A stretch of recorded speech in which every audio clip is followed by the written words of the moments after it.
మనం నివసించే గ్రహాన్ని బ్లూ ప్లానెట్ అని పిలుస్తున్నాం. ఎందుకంటే మన భూమిపై 71% నీరే ఉంది. కానీ మీకు తెలుసా, మనం చంద్రుడి ఉపరితలం గురించి, అంగారక గ్రహం అంటే మార్స్ గురించి తెలుసుకున్నంతగా మన సొంత భూమిపై ఉన్న సముద్రం గురించి తెలుసుకోలేకపోయాం. శాస్త్రవేత్తల అంచనా ప్రకారం ఇప్పటి వరకు మన సముద్రంలో కేవలం 5% మాత్రమే నివసించాం. మిగిలిన 95% సముద్రం ఇంకా మనిషి కంటికి కనిపించని ఒక చీకటి రహస్యం. ఆ లోతుల్లో ఏముంది?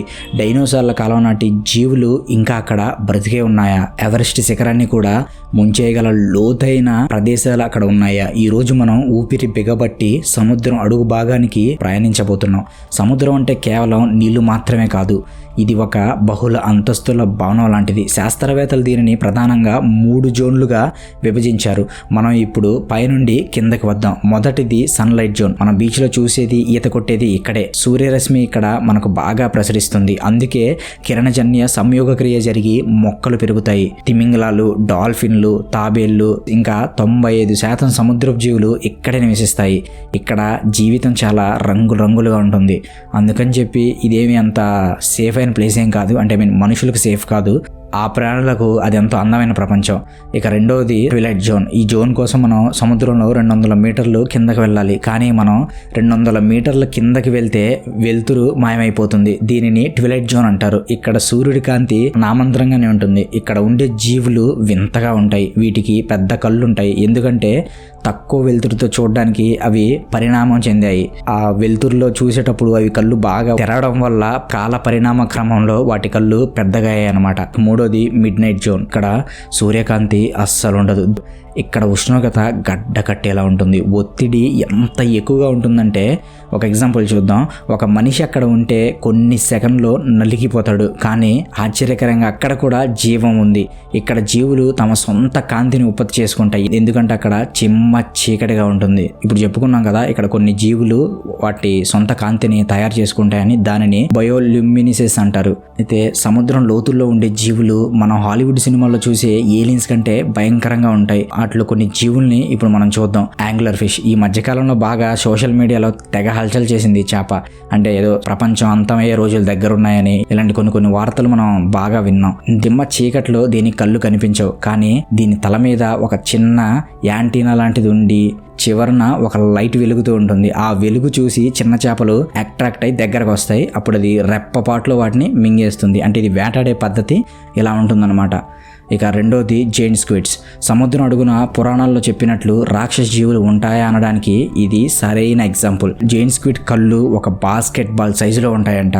ఇది సుమారు 43 అడుగులు పొడవు పెరుగుతుంది. దీన్ని చూస్తేనే మనకు చాలా భయం వేస్తుంది. అంటే ఇది పురాణాల్లో పాతకాలంలో నావికులు వీటిని చూసి క్రాకన్ అనే సముద్ర రాక్షసుడి కథలు చెప్పేవాళ్ళు. చూడడానికి నిజంగానే ఏదో పెద్ద సముద్రపు రాక్షస జీవిలాగా అంతే భయంకరంగా ఉండేవి కూడా. అందుకే దాన్ని చూసిన వాళ్ళు అదేదో పెద్ద తెలియని ఒక జీవి అనుకునేవాళ్ళు. ఇక మూడోది మనందరికీ తెలిసిందే బ్లూ వేల్. అయితే సముద్రంలోనే కాదు, ఈ భూమి మీద నివసించే అత్యంత భారీ జీవి ఈ నీలి తిమింగలం. ఇది సుమారు 30 ఏనుగుల బరువు ఉంటుంది. ఒక ఏనుగుని మన అడవిలో చూస్తేనే వామ్మో అనుకుంటాం. ఇక 30 ఏనుగుల బరువు అంటే అర్థం చేసుకోండి. దీని 4 బరువు ఒక ఏనుగు అంత ఉంటుంది.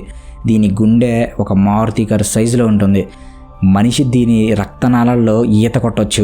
అంటే అర్థం చేసుకోండి ఇది ఎంత పెద్దది అన్నది. ఇప్పటికీ కూడా ఒక అంతుచికని మిస్టరీగా ఉన్న మరియానా ట్రెంచ్ గురించి ఇప్పుడు మనం చూద్దాం. ఇప్పుడు మన భూమిపై అత్యంత లోతైన ప్రదేశానికి వెళ్దాం. అదే మరియానా ట్రెంచ్. ఇది పసిఫిక్ మహాసముద్రంలో ఉంది.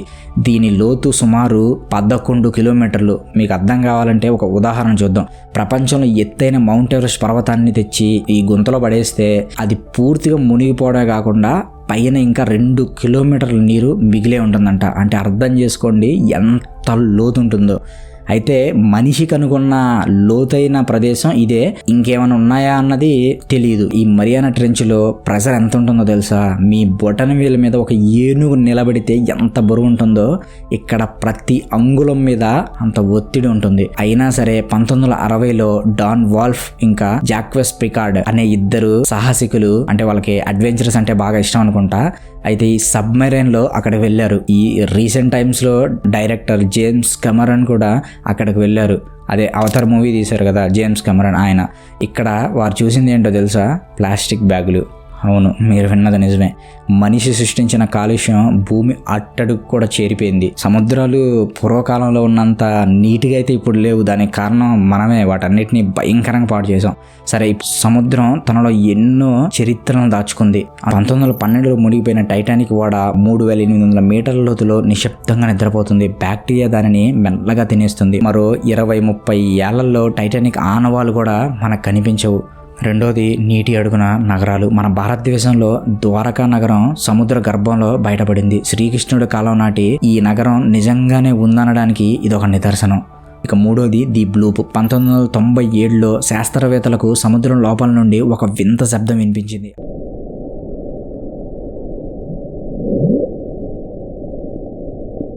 అది ఏ తిమింగలం చేసే శబ్దం కన్నా చాలా పెద్దది. అది ఏదైనా తెలియని భారీ జీవ లేక మంచు కొండలు పగిలిన శబ్దం అనేది ఇప్పటికీ ఒక మిస్టరీగానే మిగిలిపోయింది. ఇక కంక్లూజన్కి వస్తే, సముద్రం అందమైందే కాదు, మనకి ప్రాణాధారం కూడా. మనం పీల్చే ఆక్సిజన్లో దాదాపు 50% నుండి 80% వరకు సముద్రంలోని చిన్న మొక్కల నుండే వస్తుంది. అంటే మనం తీసుకున్న ప్రతి 2 శ్వాసల్లో ఒకటి సముద్రం ఇచ్చిన భిక్షే. కానీ మనం దానికి తిరిగి ఏమిస్తున్నాం? ప్లాస్టిక్ ఇస్తున్నాం.